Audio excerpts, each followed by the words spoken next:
But if we're talking football, you go into the opinions of people. Everybody's got an opinion, haven't they? And that is the Yeah. big thing about it. Is everybody's got an opinion. Sometimes they're not very good. And I'm going to kick us off if you don't mind. Yeah, go for it. Go for it. It gives me a bit of time to have a proper think. Go on. I have a good old friend of mine that I ended up paying a tenner to because when Emre Can had played for Liverpool for one season, I was so impressed by him and what a godlike figure he was and how handsome he was and how brilliant at football he was, that I told him that he was going to win the Ballon d'Or whilst he was at Liverpool. And obviously he didn't.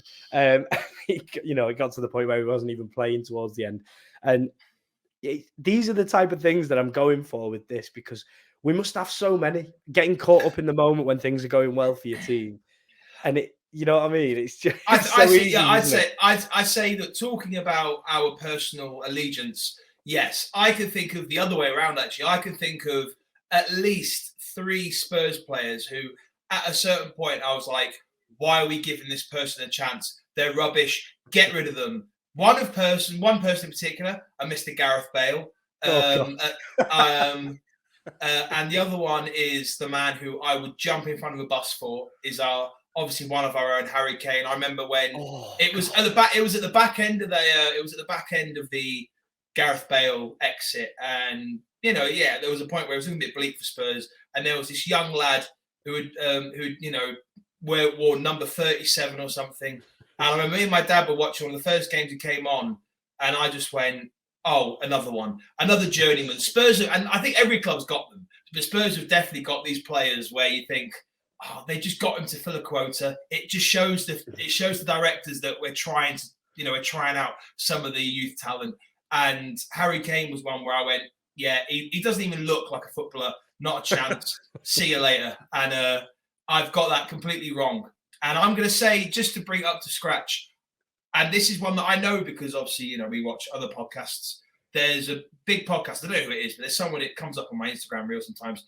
And there was a guy who said this thing, and I thought, well, I'm glad he admitted it, because I said the same thing. And it's about one Erling Haaland. I remember. There's been a few of these. Yeah, and I was one of those people, and I'm kind of glad that I kept my mouth shut for a while, because I thought, well, but I honestly will openly admit, I genuinely thought, he's young. Yeah, okay. And because, like a lot of people who support a team in the Premier League, we think that it's the best thing since sliced bread. It is. I think the Premier League, I still stand by it, it's the best league in the world. But I remember thinking, like, a lot of people thought, what, just he's banging in goals for fun at what? Bloody Borussia Dortmund. That's not the Premier League. He's going to get caught out against some of the best defenders in the league. He ain't going to score that many goals. I remember saying to someone, if he gets 10 goals, he's done well in his first season. And within the first couple of weeks, I think he's done that in 3 games, hasn't he? Exactly, he had. And who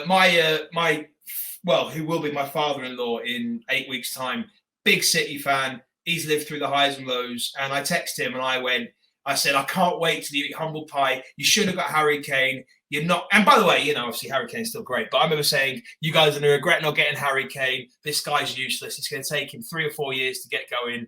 And Sam Rush, my future father-in-law, just sent me a smiley face after I think the 3rd or 4th game. No. And I sent him. I think I blocked him for about a minute and went, "That's just how embarrassed I am." That's how embarrassed I am. Yeah. So even though it's an obvious one, but yeah, that's one for me. Erling Haaland ones this season were rife, weren't they?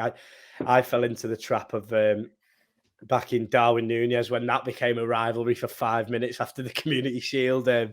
The 2 ponytailed centre forwards, who was going to do better, and I fully backed Darwin Núñez. And he could get up to those levels. We never know with Darwin Núñez. We don't know. But yeah, Erling Haaland.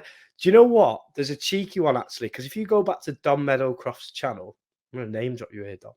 I've got photographic evidence that I can find of him saying that he won't be very good over here. But on his YouTube channel, don't know why, he said the polar opposite. He said he was going to be really, really good and all this. So he had a bit of a mixed view himself. I think we all did, didn't we? Go at the start, especially. I don't think one person alive thought he was going to break the goal scoring record this season.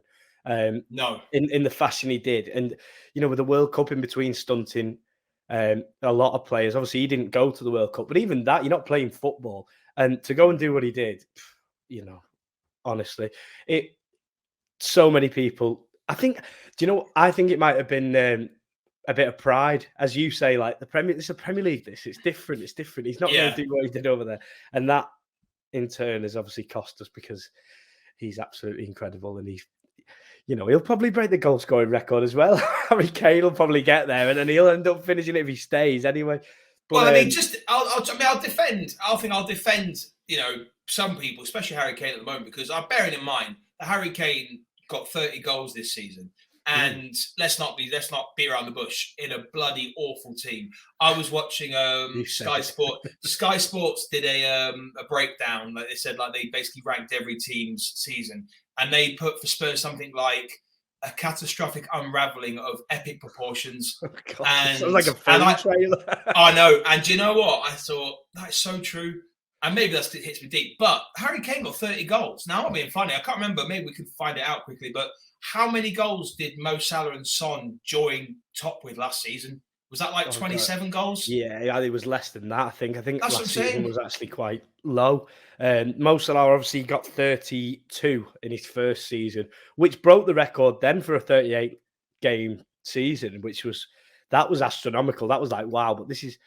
I feel like he could have scored more this season as well. I think when he looks in the mirror after this season, he'll think, I could have pissed that. Do you know what I mean? Yeah. And so that is probably this season. Definitely, that is the most overused, unpopular opinion, isn't it? That has gone wrong. I think Rory Jennings was saying he'd get 15 goals at a push. If you like what you've just seen there and you want to see more content like this, make sure you give us a like and a subscribe on YouTube and follow us on Twitter @TalkNonsensePod.